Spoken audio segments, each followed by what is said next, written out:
Continuamos entonces y esta reflexión sobre las tentaciones del desierto la vamos a inspirar primero con la palabra del Señor donde Él nos quiera llevar.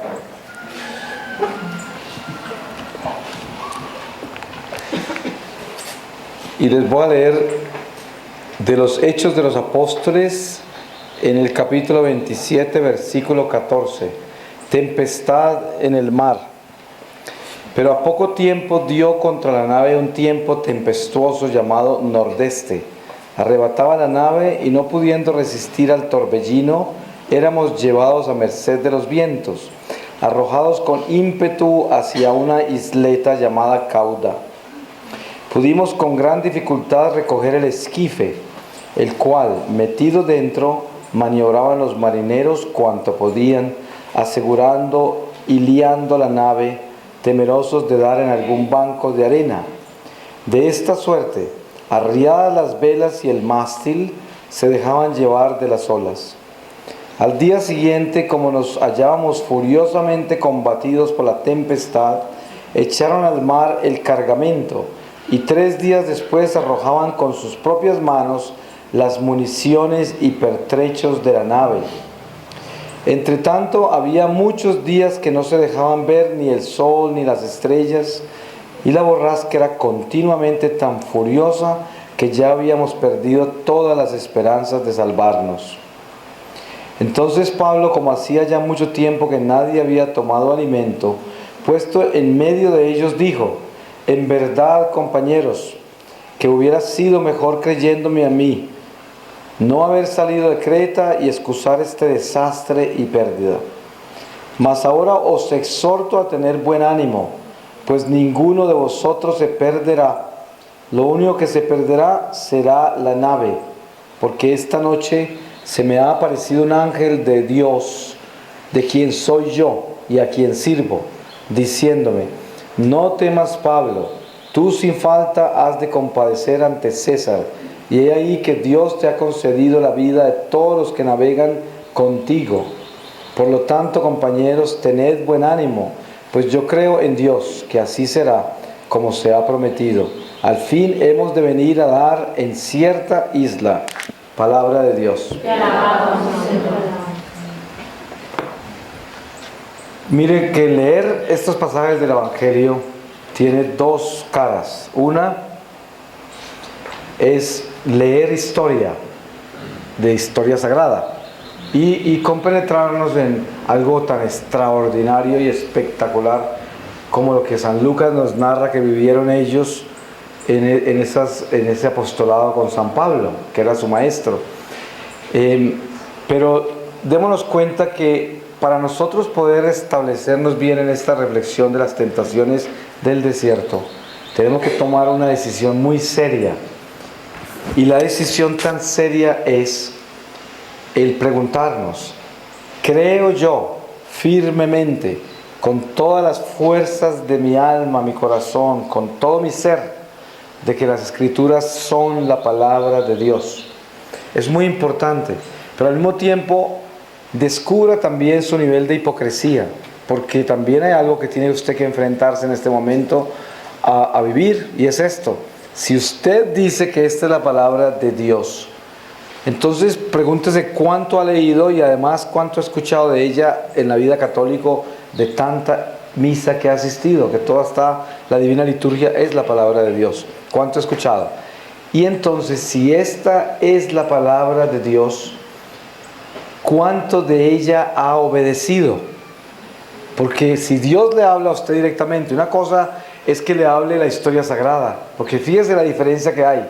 Cuando usted toma estas escrituras y sabe en carne propia, sabe y está convencido que esta es la palabra de Dios, y no la maneja como el mago Simón, como estos que están en todos los garajes por ahí proclamando palabra de Dios, el poder de Dios, el poder, porque eso es lo que buscan, el mago Simón: sanar la barriga, enderezar la pierna, traer dinero. Ese es el mago Simón, y por eso son tan populares las sectas.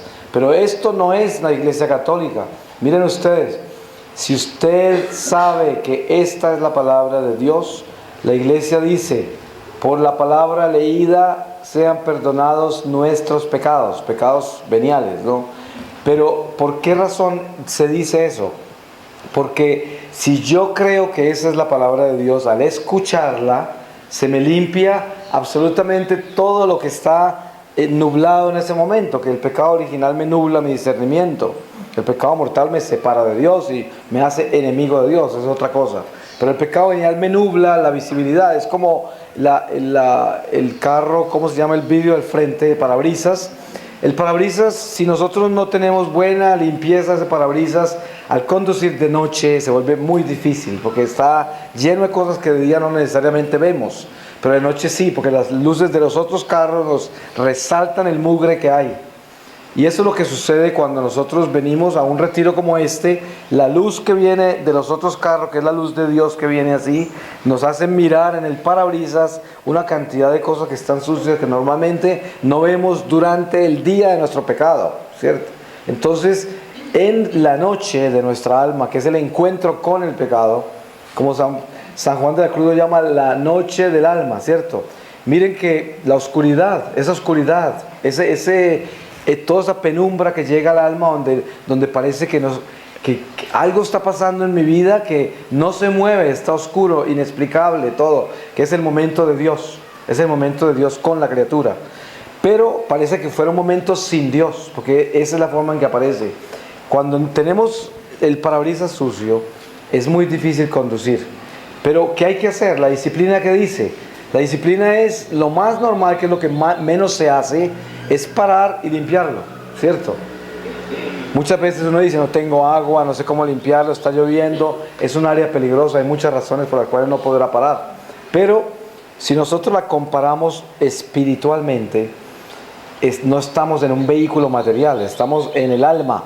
Y el alma, cuando descubre la suciedad de su naturaleza humana, sí puede parar y bajarse, porque no está hablando de un carro material, sino de un carro que lo lleva al espíritu, que es este cuerpo material. El ejemplo es tan solo simbólico. Entonces, para nosotros descubrir ese mugre y cómo limpiarlo, tenemos que creer firmemente, con todo nuestro ser, de que esa palabra es la palabra de Dios. Por esa razón, cuando el sacerdote, miren ustedes cuántas veces le han puesto cuidado a ustedes cuando el sacerdote dice, por esta palabra sean perdonados nuestros pecados. Parece que fuera algo como, algo extra ahí, que no es tan importante, y de repente uno no le para ni bolas, ¿no? Hay gente, se nos dice que solamente el agua bendita cuando entramos a la iglesia nos borra nuestros pecados veniales. Porque sí, pero para eso tiene que estar uno convencido de que ese sacramental exorciza las tentaciones que están tratando de tomar lugar en nuestra vida. Y por eso se llaman veniales. Porque venial es el coqueteo con las tentaciones. No es consentirlas, sino coquetear con ellas. O sea, uno ve las tentaciones y más o menos las mira y como que las considera, pero no las hace. Y de repente se pone de mal genio, pero no del todo como para tener ira. De repente uno le falta caridad, pero no del todo como para no dar. Pero da no completamente con toda la caridad. Y ese es el territorio del pecado venial, ¿no? El pecado venial es una virtud que se empieza a debilitar. Y el pecado mortal es el fin de una virtud, el final de una virtud que se desnutrió del todo. Entonces, la iglesia en la palabra fortalece la virtud limpiando el pecado original, o sea, derrotando ese grupo de tentaciones que nos están llevando a un pecado venial, que nos están debilitando las virtudes. Es muy importante definirnos en este momento interiormente en la relación que tenemos con la palabra de Dios. Si nosotros verdaderamente creemos que esta es la palabra de Dios, entonces debemos estar cuestionándonos ya. Porque miren, si la palabra es de Dios, entonces me debe estar transformando a mí. ¿Por qué razón el Señor me ha mostrado a mí que en todo lo que yo hago, como ustedes saben, los que conocen mi historia saben que yo no preparo estas conferencias, yo no me leí 20 libros de las tentaciones del desierto de María Magdalena para venirles a hablar, y si fuera así no les podría dar todas estas conferencias en 2 días, porque me tocaría gastarme 2 meses para estudiarlas, y entonces no podría dar el retiro que voy a dar el otro fin de semana porque no me alcanza, no podría, no sería capaz, no es posible. Pero por lo que es algo espiritual directamente infuso, como se llama, y no porque lo otro sea inválido, porque mire que cada don, cada carisma de la iglesia tiene un sentido. Para cada oficio hay una vasija. Entonces no es que una cosa sea superior a la otra, solo que esa es la mía. ¿Y qué sucede? Él me dice, lea la palabra antes de hablar, sin mirar dónde abrir, porque por eso mantengo la Biblia sin separarla por ningún lado, para que se abra directamente donde el Señor quiera. Y lo mismo al terminar la conferencia. Pero, ¿qué sucede? ¿Por qué razón me enseña el Señor eso? Esto es lo que Él me dice. Cuando leo la palabra antes de empezar una conferencia, como yo no la traigo de memoria, no está memorizada, solo el tema, se va a hablar de tal cosa, eso es, entonces al leerla, se limpian todos mis sentidos, porque es la palabra de Dios la que se habló.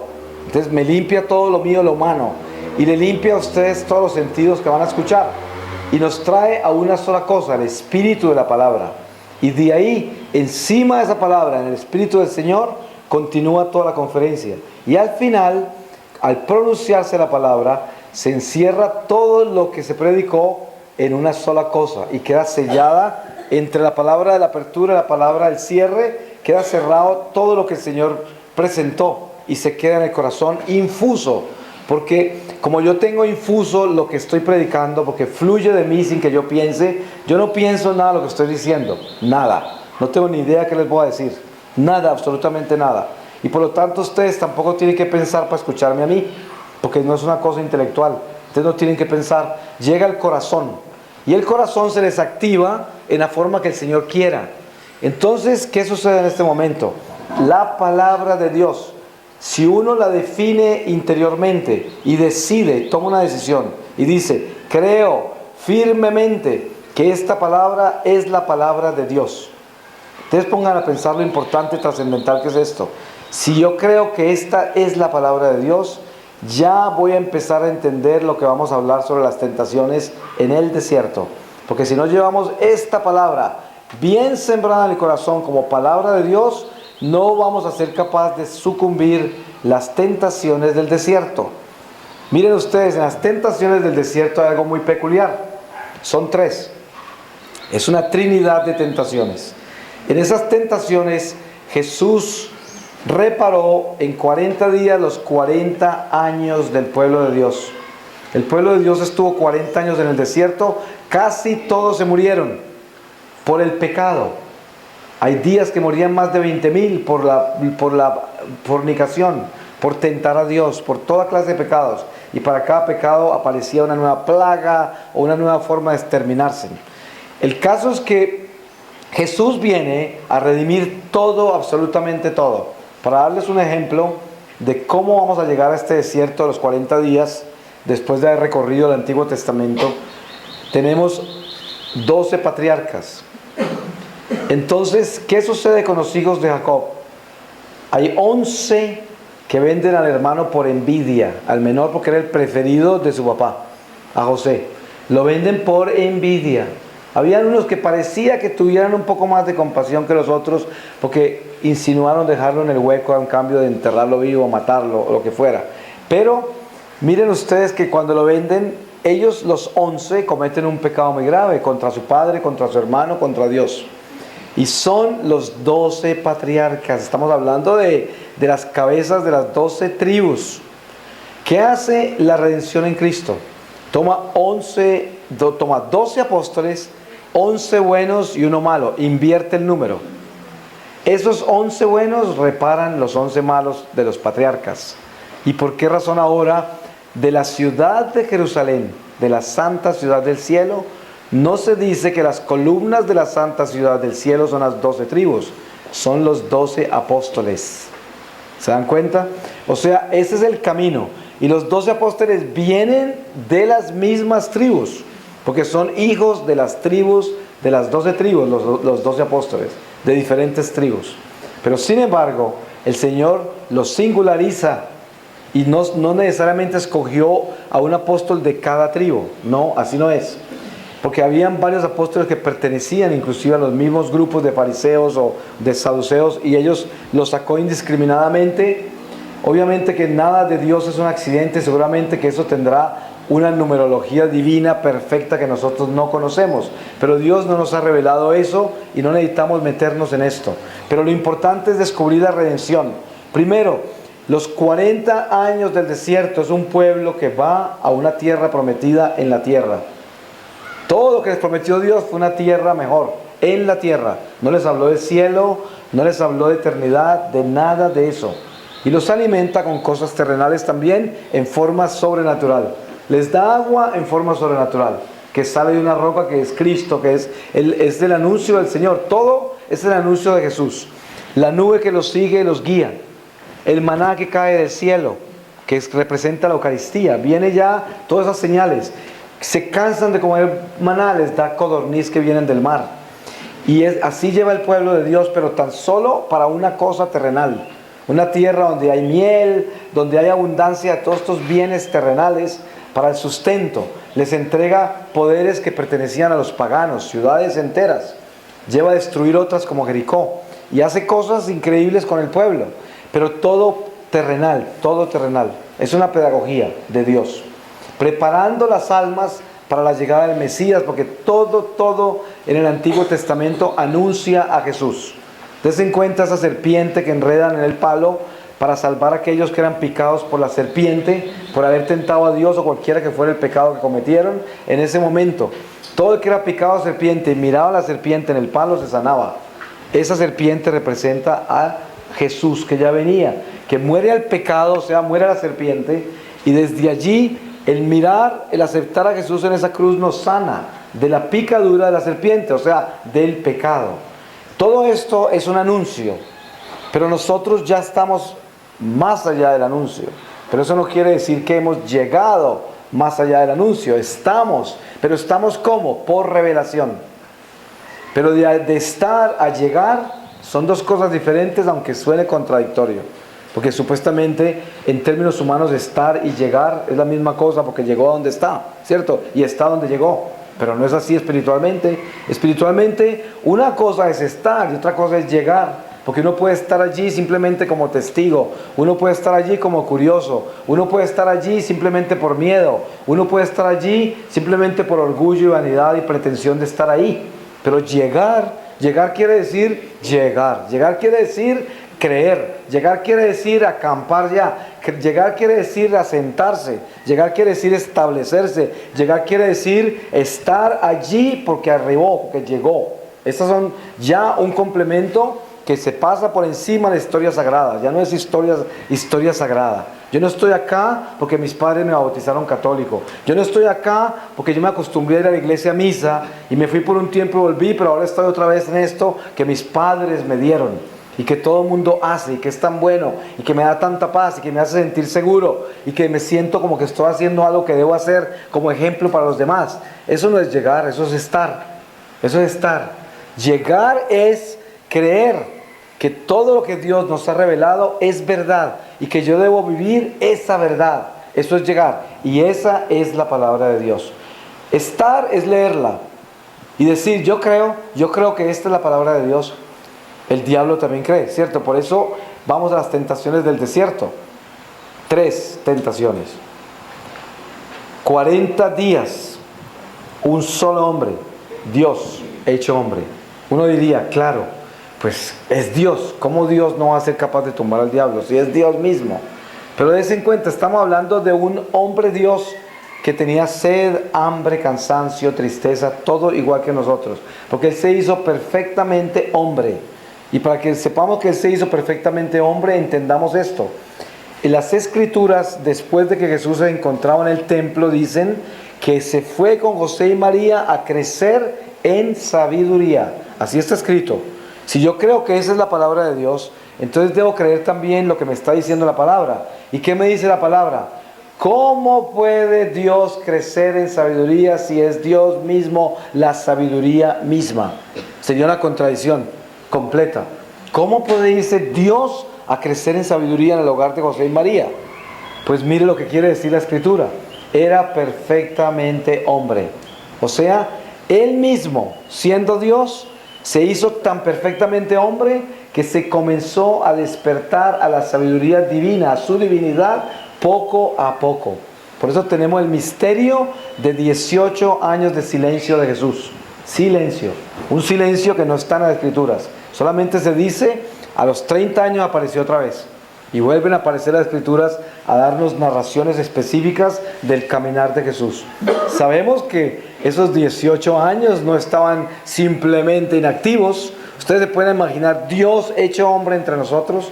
¿Qué no pasaría si cuando está parada una persona que está llena del Espíritu, a veces esa persona en silencio, cuando está presente, suceden cosas que nosotros no podemos entender, pero suceden? Hay demonios que no se pueden acercar cuando una persona que está bien llena del Espíritu está presente.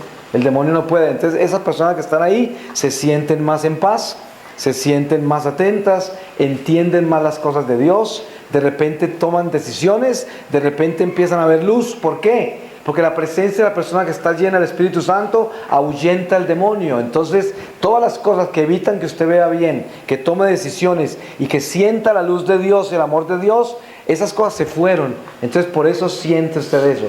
¿Se imaginan si eso sucede a través de un instrumento humano? ¿Se puede imaginar Dios presente entre nosotros hecho hombre?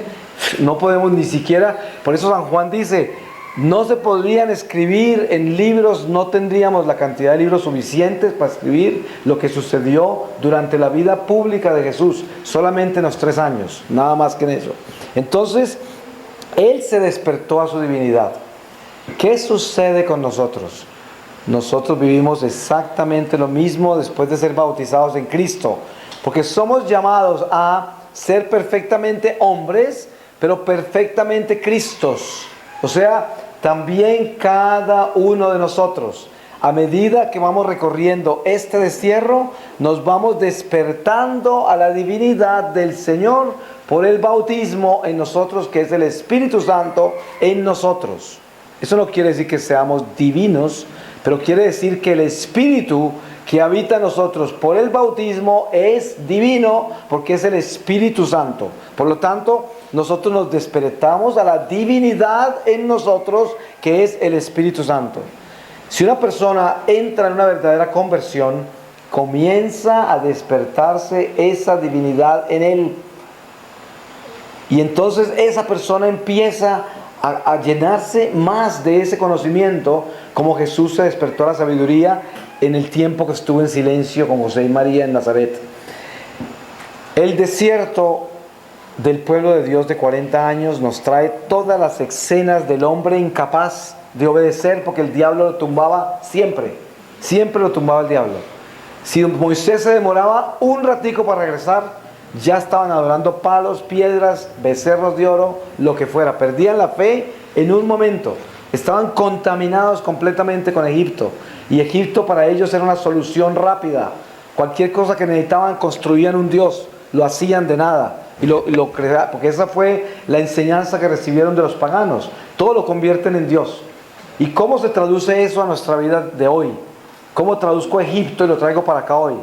Egipto es todos estos dioses falsos que nosotros tenemos, como por ejemplo, para que nosotros, cuando somos del mundo y no tenemos a Dios como nuestro primer mandamiento, como nuestra guía, nuestra prioridad suprema por encima de todas las cosas, entonces ¿qué sucede?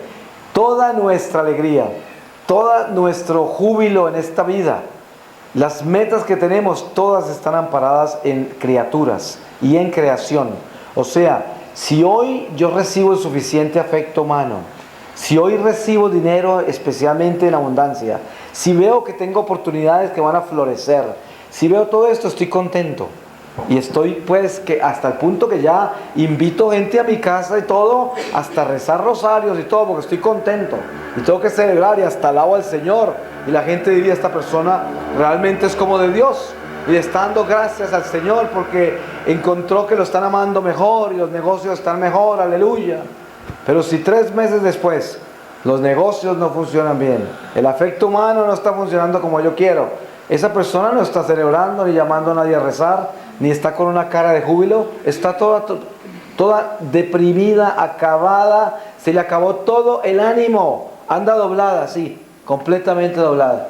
Si se le empiezan a arreglar las cosas, otra vez se levanta y aleluya, a rezar rosarios y a darle gracias al Señor.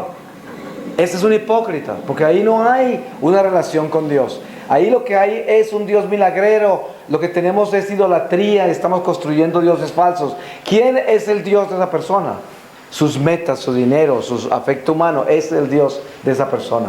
Ahora, que por el bautismo se impulsa hipócritamente a alabar al Dios que sabe que es el único, cuando los dioses falsos les sirvieron, eso es otra cosa. Pero ese era el pueblo de Dios en el destierro. El pueblo de Dios en el destierro era adorando palos y piedras y objetos con los egipcios, para que les salieran las cosas bien con la superstición. Y de pronto, en un momento dado, todo les salía bien y se acordaban que todas las cosas vienen es del Dios superior, el Dios supremo, porque tenían esa circuncisión, tenían ese conocimiento, era el pueblo de Dios, y de repente se iban a alabar al Señor. Pero ya venían de adorar palos y piedras, pero esa era la iglesia que se vivía en el destierro. ¿No les suena eso como familiar a ustedes? ¿No les parece que nosotros estamos en Egipto? Mire que la historia de las Escrituras es algo que no ha pasado, aunque sea el Antiguo Testamento. Esta es la historia de un alma. Toda alma tiene que recorrer esto, toda. Nosotros, hay mucha gente católica que muere en el Antiguo Testamento. Muere ni siquiera sin salir de Egipto. Y le toca empezar a salir de Egipto en el purgatorio. Mire, esta historia la tenemos que vivir cada uno de nosotros, cada uno. Por eso las tentaciones del desierto son un mapa. San Pablo dice, todo lo que le sucedió al pueblo de Dios en el desierto es una advertencia para nosotros hoy, una advertencia. ¿Y por qué advertencia? Porque el Señor nos está mostrando exactamente los elementos que juegan en nuestra vida diaria dentro del exilio, los elementos de la creación, los elementos de las criaturas, los elementos del espíritu de la naturaleza, que es el espíritu del mal, que viene del abismo, los elementos del ejército de Dios que vienen con el Adán del cielo, que es el espíritu de Dios, que es la gracia. Todos esos elementos forman un concierto de eventos en la vida del destierro, y se deben vivir en armonía con Dios, para que en esa armonía con Dios podamos nosotros navegar estas aguas litúrgicamente para estar en el vientre del cielo, a pesar de recorrer el territorio del enemigo. Esa es nuestra doctrina, nuestra fe, nuestra iglesia. El que vive metido en el vientre de la liturgia va dentro de esa burbuja hacia el cielo, flotando por estas aguas malas, pero va metido dentro de la gracia, y al cielo llegará. El día que se le acabe este cuerpo queda paradito en el cielo, porque el cielo es la liturgia. La divina liturgia es el cielo. Por eso, cuando estamos en iglesia, en misa, estamos dentro, exactamente dentro del cielo. Así de que aparece Jesús en el desierto.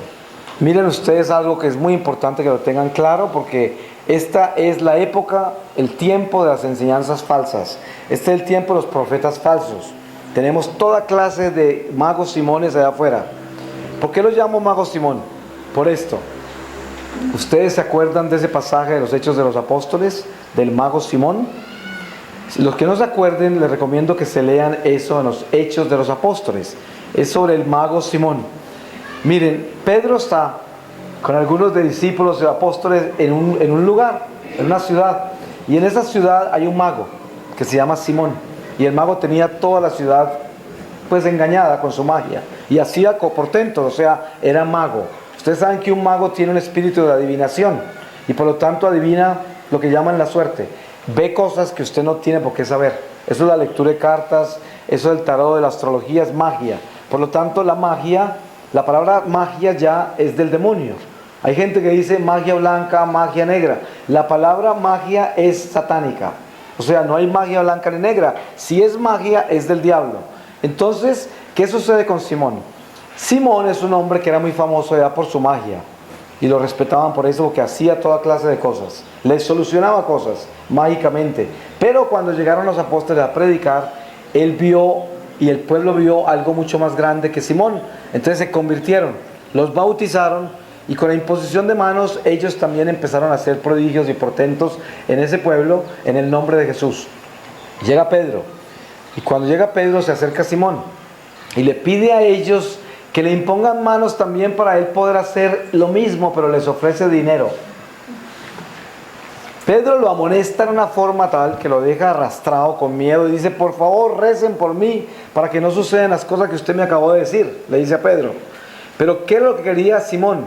Simón quería que él pudiera, igual que los apóstoles, en el nombre de Jesús, llevarse ese poder para hacer las cosas que ellos hacían, pero hacerlo él solo, sin obediencia a nadie, y no para la gloria de Jesús, sino para seguir con su magia, ¿cierto? ¿Quiénes son esos? Los protestantes. ¿Quiénes son esos? Un católico que está por ahí predicando el poder de la palabra de Dios, que sana, que desata, y vienen a predicar estos ministerios de liberación sin ninguna autorización del obispo, a sacar demonios en todas las esquinas y a predicar esa sanación y enderezamiento de huesos torcidos, arreglando hígados en todos los grupos. ¿Y qué es lo que está sucediendo? Es el protestante. Cuando usted va a un protestante, lo primero que le dicen es que usted está embrujado. A usted está contaminado. Lo exorcizan porque rezó el rosario, lo exorcizan porque tenía estatuas en la casa, lo exorcizan porque usted está tan contaminado en el mundo que está lleno de espíritu de no sé qué, espíritu de esto, espíritu de esto. Esos son los evangélicos, se gastan con usted años sacándole demonios. Y el demonio se manifiesta porque al demonio le encanta ser. Mire, usted quiere tener un grupito de oración bien famoso en Neiva, haga un ministerio de liberación y se le llena de gente, porque todo el mundo se siente endemoniado. Claro, mire, nosotros por el pecado original todos sentimos que estamos endemoniados. A usted le oran y usted siente que tiene algo en usted. Yo no sé, mire, yo he ido a todas partes, pero yo siento que todavía tengo algo. Entonces cuando aparece que una misa de sanación, una misa de liberación, están así. Pero si es misa de 7 simplemente hay 3 gatos ahí, no más, y asustados, eso es lo que están. Pero no hay nadie. Y ustedes saben que las misas son todas iguales.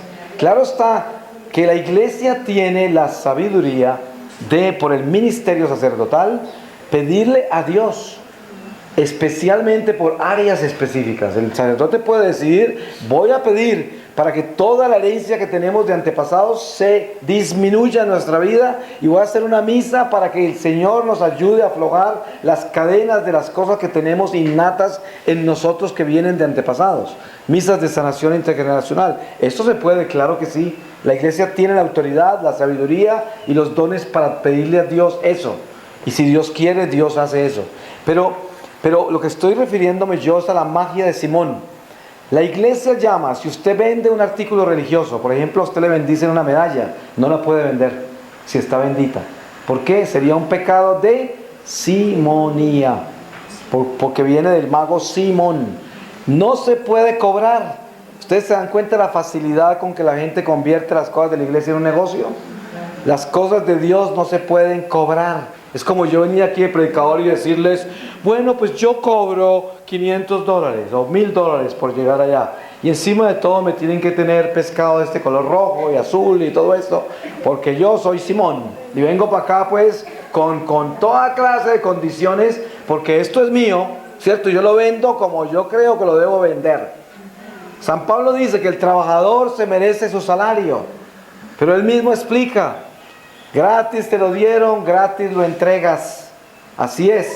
Nosotros nos sostenemos como iglesia los unos con los otros, pero ponerle precio a las cosas de Dios no se puede. Eso es lo primero. Si usted quiere empezar a ver cosas bien torciditas ya, cuando la gente le empieza a ponerle precios a las cosas de Dios. Porque eso es simonía, exactamente. Entonces dense en cuenta ustedes lo importante que es descubrir al mago Simón para poder saber dónde entramos a las tentaciones del desierto. Cuando una persona está predicando sanación, liberación y prosperidad, está predicando protestantismo, ¿cierto? La iglesia católica tiene ministerio de sanación, tiene ministerio de liberación, pero prosperidad no es un ministerio católico, es protestante. Porque la prosperidad, dice el Evangelio, busca el reino de Dios primero y todo lo demás te vendrá por añadidura. Entonces imagine la contradicción que es venir yo a decir acá: vamos a rezar por la prosperidad. ¿Cómo así? Si nosotros tenemos que rezar es por la conversión. Porque si no buscamos primero el reino de Dios, ¿por qué voy a buscar las cosas de la tierra? La prosperidad. para que me traigan dinero, para que se me arregle mi economía, para que se abran las cosas, se tumben las barreras y se abra todo. Ustedes se dan cuenta, personas que entran en conversión y dicen, ¿por qué será que todo me sale mal? Yo hago todo esto y no me funciona.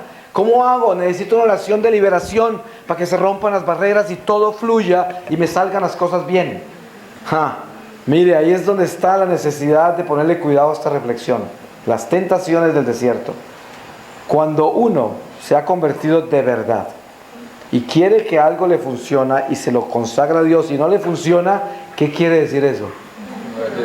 Que Dios no quiere, ¿cierto? Entonces, ¿usted quiere insistir? Bueno, el Señor dice claro, como la viuda que insistió, hasta que el juez aceptó y era un juez malo. Y dice, si un juez malo hace eso, ¿cómo no lo va a hacer el Señor? Pero ¿cuál es el discernimiento de esto? Asegúrese de esto. San Pablo nos da una enseñanza a nosotros que complementa ese evangelio. Cuando él dice, 3 veces le pregunté al Señor y le pedí que me quitara este aguijón de la carne y no me lo quitó. ¿Para qué? Para hacerme humilde, para que no fuera el superapóstol, que me creyera pues que todo lo que le pido a Dios me lo da y yo estoy por encima de todo. Porque yo, por ser apóstol del Señor, entonces a mí las piernas no se me dañan ni me pasa nada, porque Dios me cuida. Eso es mentira, porque así no es. Entonces, ¿cuál es la recomendación del apóstol Pablo? La recomendación es, pídele al Señor, pídele religiosamente. La iglesia tiene órdenes religiosos. Él escogió una tradición judía que son las 3 veces que el pueblo de Dios hebreo le pide a Dios. 3 veces. Pero como nosotros somos judeo-cristianos, entonces nosotros también tenemos una herencia judaica. Por eso tenemos el incienso, las velas, el altar, las vestimentas litúrgicas. Todo eso viene del judaísmo y fue transformándose a través de los tiempos por inspiración del Espíritu Santo a la divina liturgia. Por eso se llama divina, porque es revelación del Espíritu Santo. Pero dense en cuenta que todas estas cosas deben estar claras en nosotros para que nosotros no perdamos el norte de Dios. Tenemos que tener muy claro para dónde caminamos nosotros con todo esto y tenerlo definido para poder entrar en un convencimiento profundo de nuestra fe. Que la tenemos es porque creemos en esta, pero también la obedecemos. Entonces, el sentido de lo que San Pablo enseña es pídele al Señor. Pero después de que le pidas religiosamente, si no te responde, te recomiendo. Él no dice que es una ley, pero dice, usted no seguiría una recomendación de San Pablo. Pues yo la seguiría porque yo pienso que San Pablo tiene una unción tan inmensa de Dios que yo le seguiría sus consejos, ¿cierto? Él dice, no es obligación ni es ley de Dios, pero yo le aconsejo que después de esa 3.ª vez, pues dése por entendido que el Señor no quiere, ¿cierto? Entonces olvídese, porque en ese caso se puede mover para otra área y tratar otra cosa y presentársela al Señor. Pero asegúrese que se salga del área en que estaba. Eso quiere decir, requise su corazón, porque de repente usted está trasladando las mismas ambiciones del mundo a las cosas de Dios, y a Dios no se puede engañar. Entonces, esto es el sentido verdadero de la espiritualización de nuestra vida humana, de nuestro pedacito que nos dio Dios. Este pedacito que nos dio Dios, que es nuestra pequeña vida. Esta pequeña vida, sin que nosotros aspiremos a vivir la vida de todos los demás. ¿Usted se ha dado cuenta el truco que el diablo nos trae a nosotros? Usted entra en la conversión y la primera intención que tiene, ¿cuál es? Para mantenerlo en las ambiciones del mundo. Quiere salvar a toda la familia. ¿Sí o no? A toda la familia entera. Y todo lo que usted dice es por el bien de toda su familia. Y lloran, y ¿cuándo se convertirán mis hijos o mi marido, mis hermanos? Y esto y lo otro. Pero ahí es cuando el diablo nos agarra. No se trata de eso. Cuando nosotros entramos a la conversión, escasamente tendremos tiempo para transformarnos nosotros.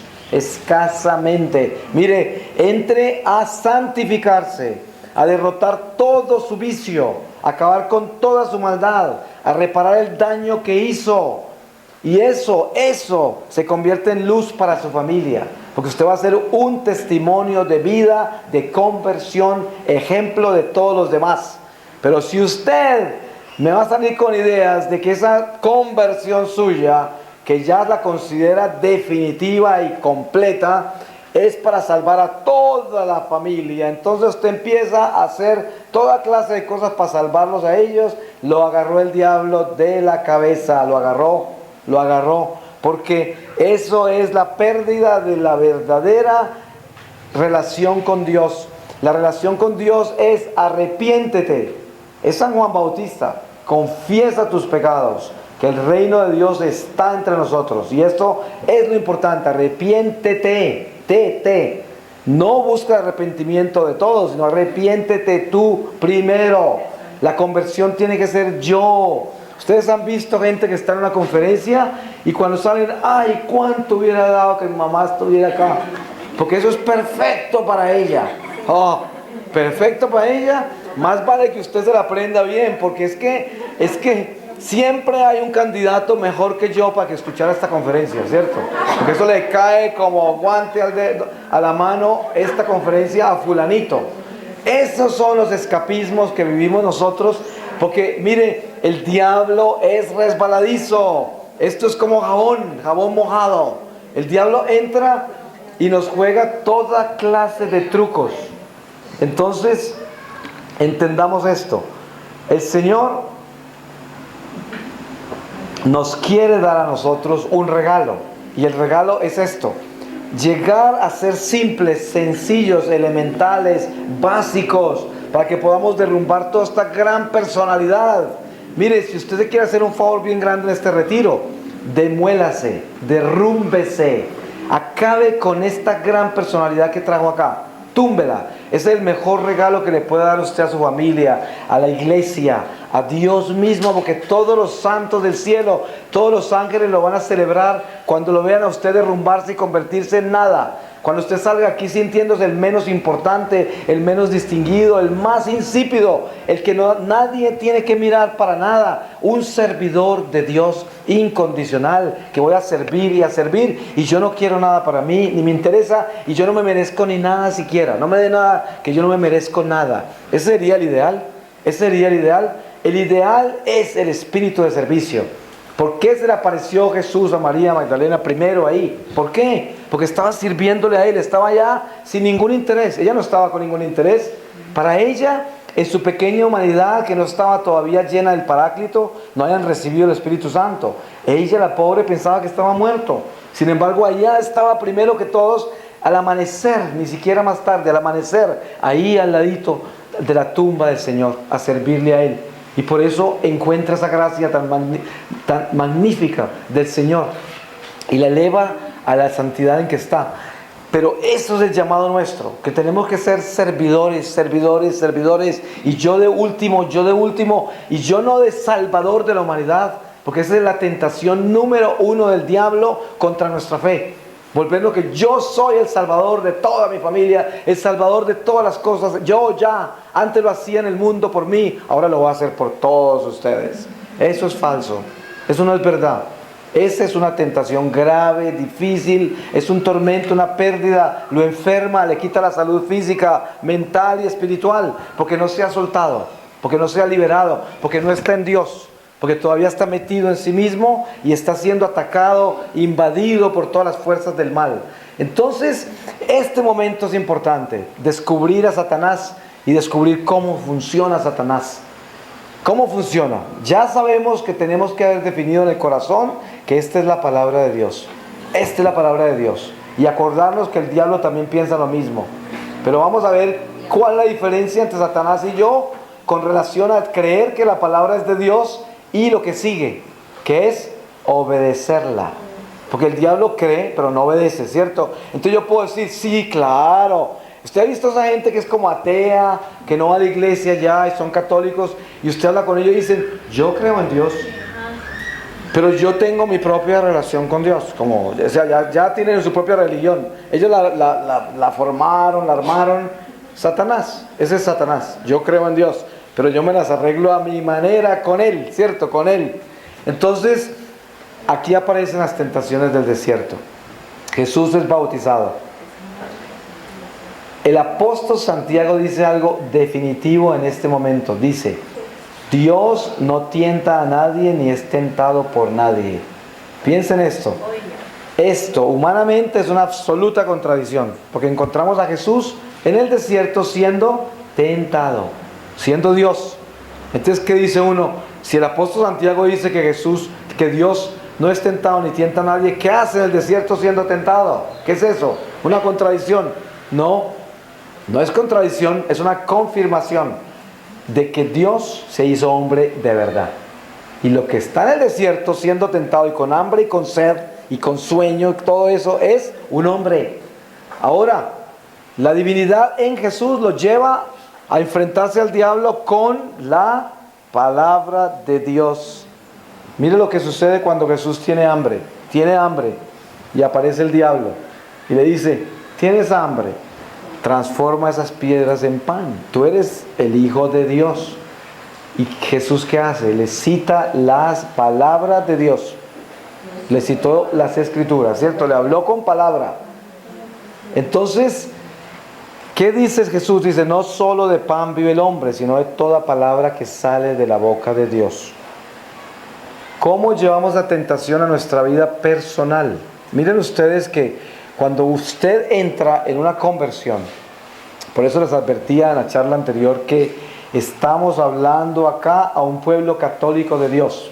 Porque si usted compara esta conferencia para un pueblo que no es de Dios y no es católico, pues tendría otros términos. Pero por eso se está hablando al pueblo que Dios acuarteló aquí en esta cuaresma para alimentar. Soldados de la iglesia, ejército de Dios, milicia católica, a eso se le habla así. Entonces, si usted es un soldado de Dios, como lo son todos ustedes, como lo somos todos nosotros acá, y usted quiere llevar esta tentación a sus huesos y vivirla hoy, porque Jesús la vive hace 2000 años en el desierto, pero ¿para qué la vive? Para que nosotros lo imitemos a Él, ¿no es verdad? Y para que lo imitemos, ¿cuándo? Su palabra no pasará.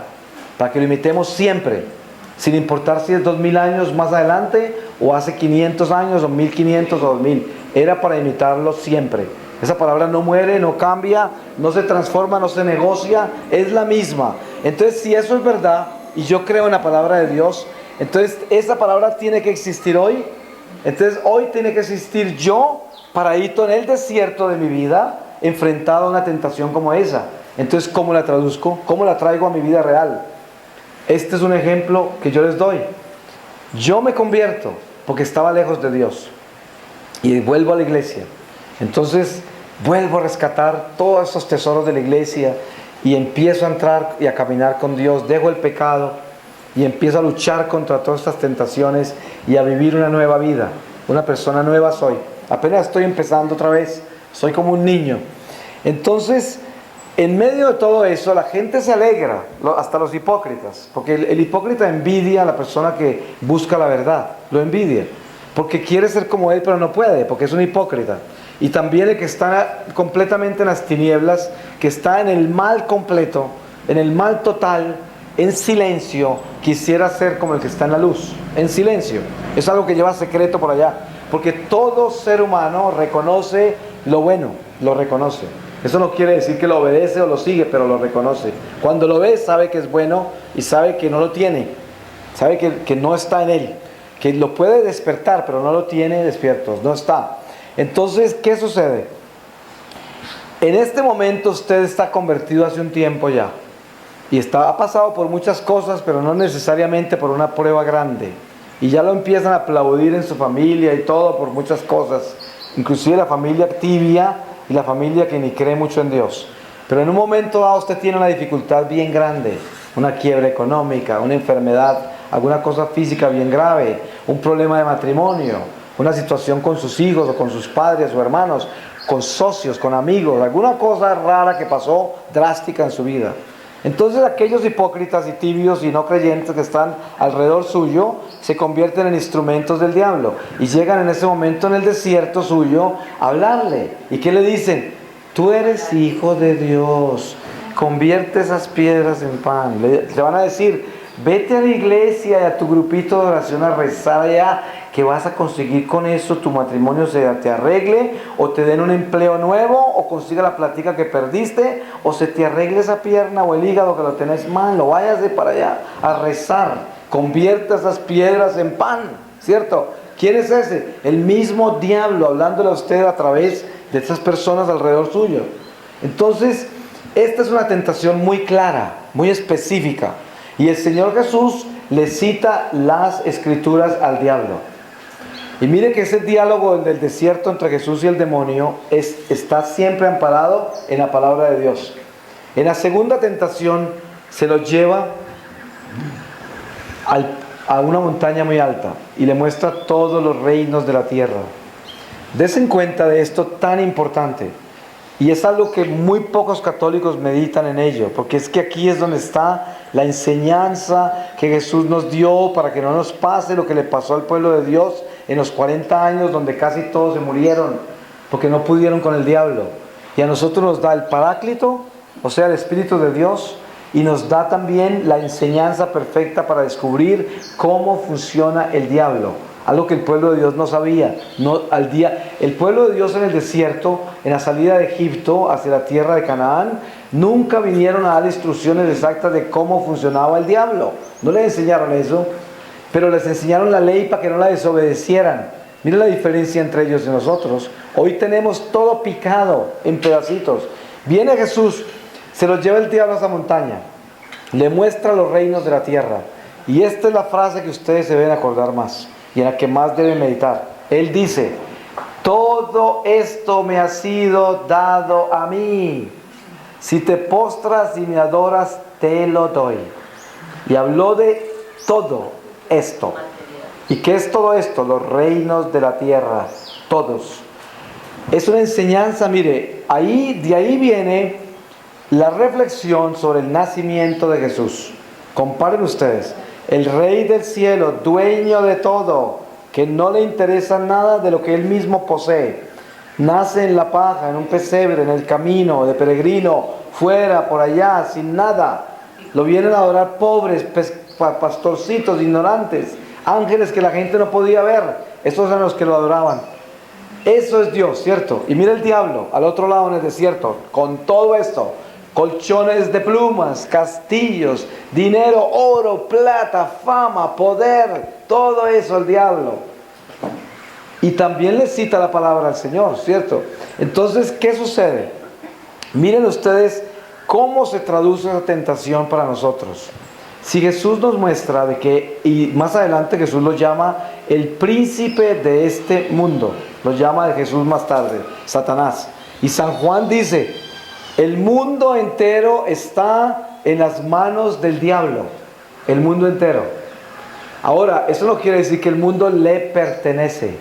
Y tampoco le dijo a Jesús que eso era de él, sino que se lo habían dado. ¿Qué quiere decir que se lo dieron? Quiere decir que aquel que se queda adorando esas cosas terrenales pertenece a ese príncipe. Porque no puede pertenecer a Dios aquel que adora la creación y no al creador. Esa es la diferencia entre pagano y cristiano. El pagano adora la creación y las criaturas, el dinero, el mundo. Y el cristiano adora a Dios por encima de todas las cosas. Estoy hablando de cristiano de verdad. Entonces, en esa tentación, esta es la forma que podemos traerla a nuestros huesos hoy. ¿Cómo la traducimos? Usted tiene éxito en la vida,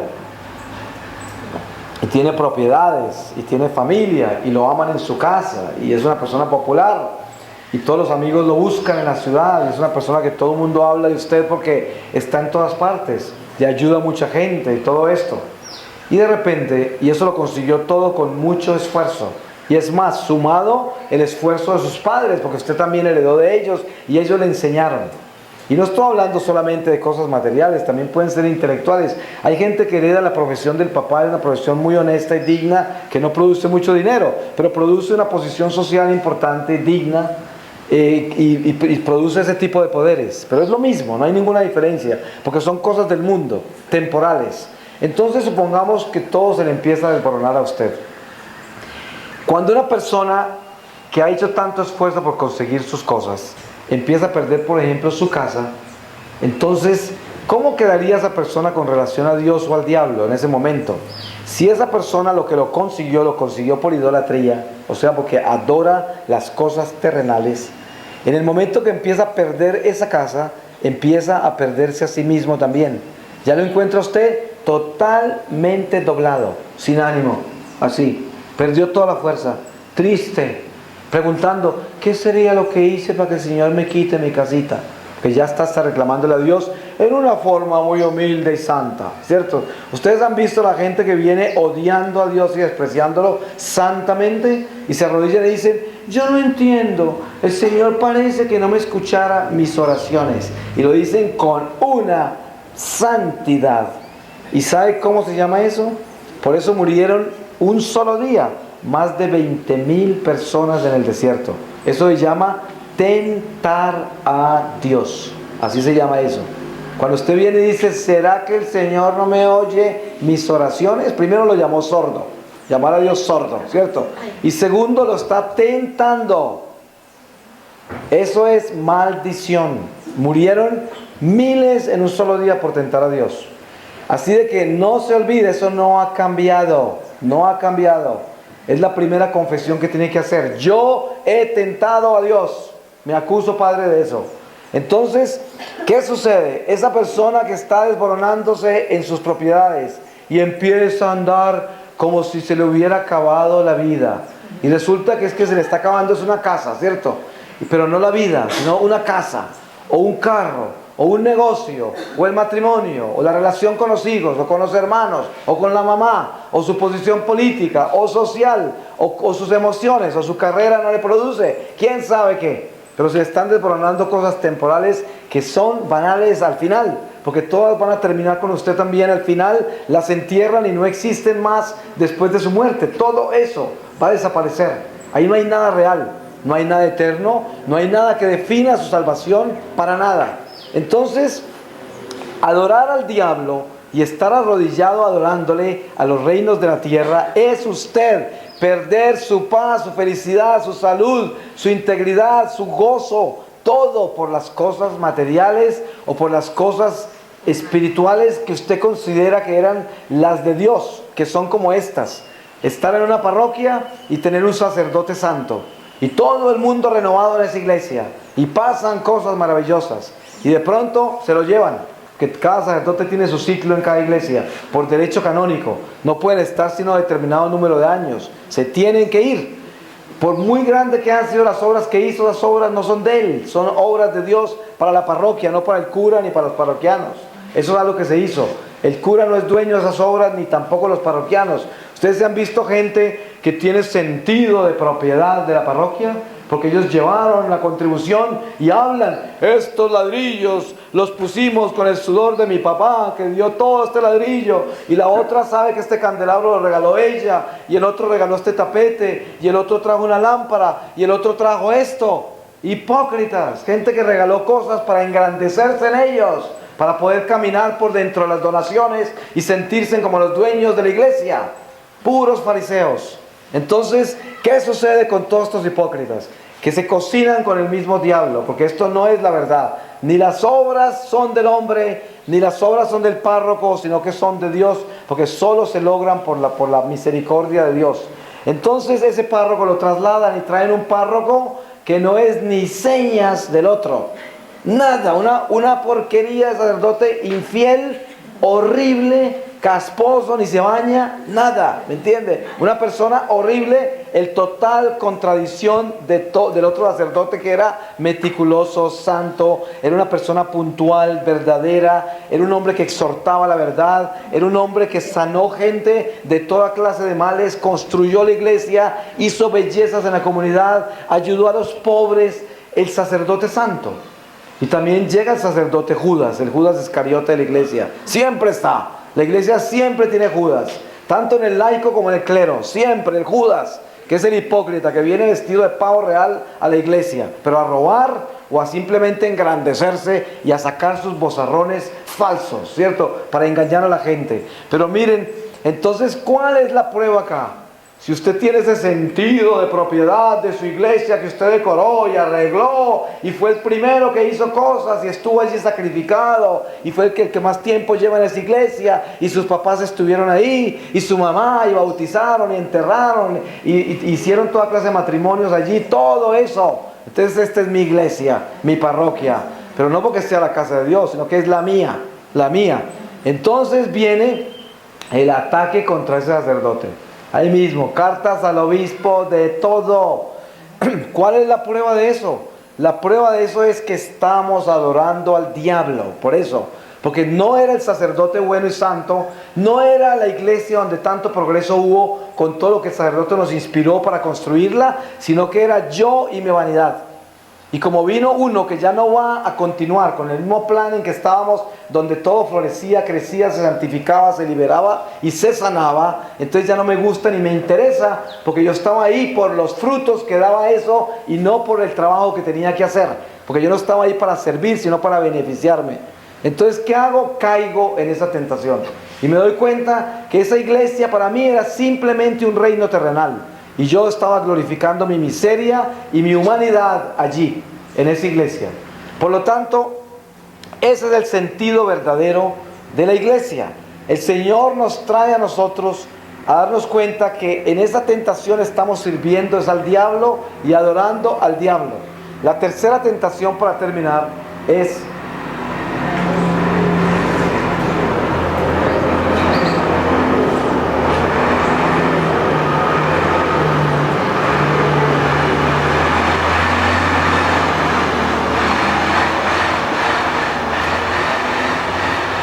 la tercera tentación. El diablo se lleva a Jesús al pináculo del templo en Jerusalén y teniéndolo de arriba le cita un salmo y le dice: está escrito, si te lanzas, los ángeles de Dios te ampararán y no te dejarán tropezar con ninguna piedra. Esta es palabra de Dios salido de la boca de Satanás. Entonces, ¿cuál es la enseñanza de esto? Miren ustedes, porque el Señor también le contesta: está escrito, al Señor tu Dios no tentarás y a Él solo servirás. ¿Qué sucede acá? Algo increíblemente importante en nuestra vida. Sucede acá, como empecé, el mago Simón, ¿cierto? El mago Simón. El diablo conoce las escrituras de memoria. Ustedes han visto católicos ingenuos y mediocres y tibios que se impresionan con las predicaciones de los protestantes, porque el protestante se sabe la Biblia de memoria y llegan a un estado de torpeza y de ignorancia tal que dicen que en la iglesia no enseñan las escrituras. Es que en la iglesia no nos enseñan, es que los católicos no sabemos nada de la Biblia. Pongan a pensar usted hasta dónde puede llegar de ser de ignorante una persona. Miren esto. La escuela de la Biblia más perfecta y más grande que ha habido en 2000 años se llama la Iglesia Católica. ¿Por qué? Cuando usted va a misa todos los días, usted es un buen católico, todos los días se lee la palabra del Antiguo Testamento, el Salmo y el Evangelio. Los domingos inclusive se lee el Antiguo Testamento, el Salmo, las epístolas y luego el Evangelio. Un recorrido perfecto para las escrituras, y encima de eso no solamente se leen esos apartes de las escrituras, están compaginadas por la misma secuencia espiritual, una con la otra se confirma. Si una persona es un verdadero católico, tiene el conocimiento perfecto de la Biblia en los 3 años del ciclo litúrgico. Se recorre toda la escritura, se recorre todo el conocimiento de las verdades reveladas. Hasta dónde llega la torpeza, la ignorancia, la mediocridad, la estupidez de un católico que dice que no estudiamos la Biblia en la iglesia, cuando nuestra iglesia es la divina liturgia que sale de la palabra de Dios.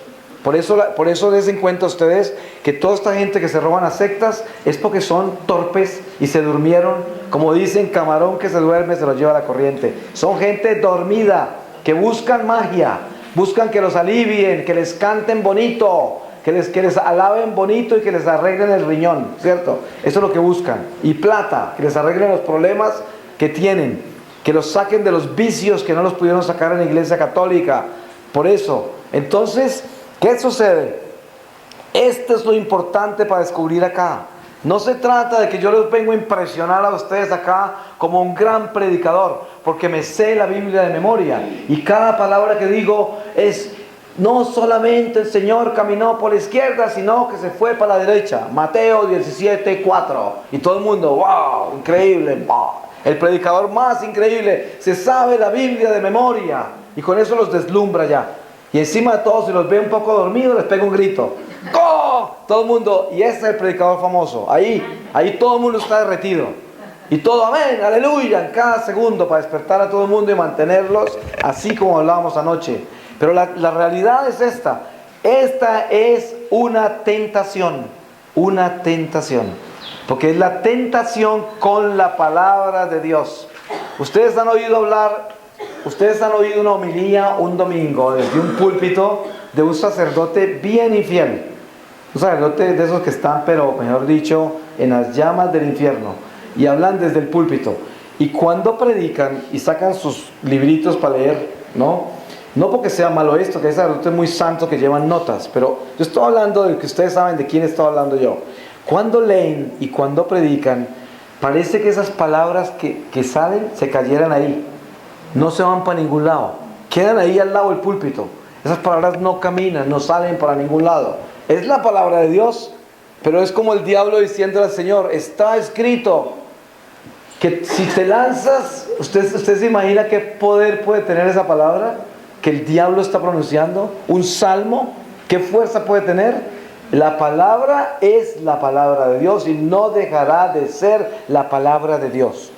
Pero si nosotros rompemos ese mandamiento y usamos el nombre del Señor en vano, entonces, a pesar de ser el nombre de Dios, ¿qué hicimos con él? Lo usamos en vano. Y lo que es banal, ¿qué sucede? No tiene vida. Y no es la palabra de Dios, para que no me entiendan mal, es la intención. Por esa razón, ese predicador se le caen las cosas al suelo. Ustedes han ido a retiros o conferencias donde viene una persona súper sabia, llena de información teológica, con unas cosas que usted nunca oyó. Y le toca a usted, mejor dicho, hacer el esfuerzo más grande para acordarse de todo eso. Pero cuando usted sale del retiro, sale sin saber qué le pasó. Lleva una cantidad de información religiosa, pero en su corazón no pasó nada. Usted sale igualito, con las mismas depresiones, los mismos miedos, las mismas inquietudes, la misma maldad, el mismo mal genio, la misma falta de compasión y de caridad. Nada pasó en su vida, porque lo único que le educaron fueron la información.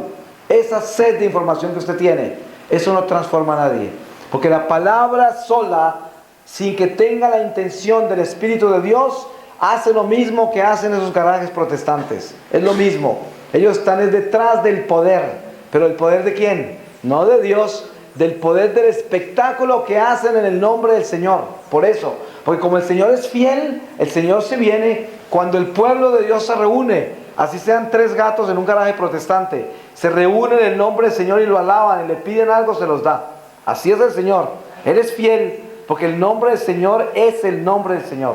Y en el nombre de Él se hacen todas las cosas. Por esa razón, Jesús le respondió a los apóstoles cuando llegaron a decir que habían unos hombres por allá en el nombre de Él haciendo cosas.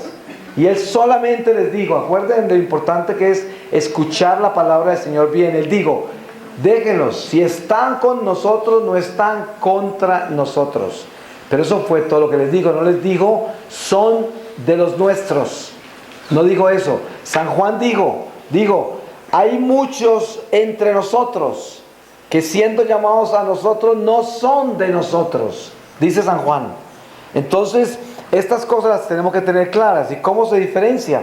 Se diferencia por la relación entre la intención y la verdad y la palabra de Dios. Yo creo en Dios, pero eso tiene que estar complementado con algo muy importante. Yo le obedezco a Dios. Porque si le creo y no le obedezco, entonces de nada me sirve creer. Por eso decía, ¿qué se gana usted con estar si no ha llegado? ¿Qué se gana estar? Lo que yo hablaba ayer de los adolescentes, que usted le habla a un colegio, o también adultos, y de repente ya no están ahí, ya cambiaron de canal, están por otro lado, porque ya se perdieron la atención. Están, pero no han llegado al tema ni al momento en que están, ¿cierto? Entonces, esta tentación es muy importante tenerla clara. No todo el que viene en el nombre del Señor viene en el Espíritu de Dios. No todo el que es sacerdote es de Dios. No toda monja es de Dios. No todo laico comprometido es de Dios. No toda persona en iglesia está en la iglesia o llegó a ella, porque puede estar en el mismo infierno parado dentro de la iglesia cometiendo horribles sacrilegios, como los que comulgan en pecado mortal. Por esa razón, no nos engañemos y tengamos una severidad increíble en la disciplina de nuestra fe. Voy a pedirle al Señor su santa palabra. Y en esta santa palabra les voy a leer donde acabo de abrir, del 2 Macabeos 11:38. Dice así: ejecutadas pues estas cosas en orden a Nicanor, y hechos dueños los hebreos desde entonces de la ciudad, acabaré yo también con esto mi narración. Si ella ha salido bien, y cual conviene a una historia, es ciertamente lo que yo deseaba. Pero si por el contrario es menos digna del asunto que lo que debiera, se me debe disimular la falta. Pues así como es cosa dañosa el beber siempre vino o siempre agua, al paso que es grato el usar hora de uno, hora de otro, así también un discurso gustaría poco a los lectores si el estilo fuese siempre muy peinado y uniforme. Y con esto doy fin. Palabra de Dios. Es la confirmación del Señor de lo que Él nos quiere decir de verdad. Si no se trata de eso peinado y uniforme y hermoso y la pretensión, sino de obedecerle a Dios. No solamente creer, sino obedecerle a Dios. Amén.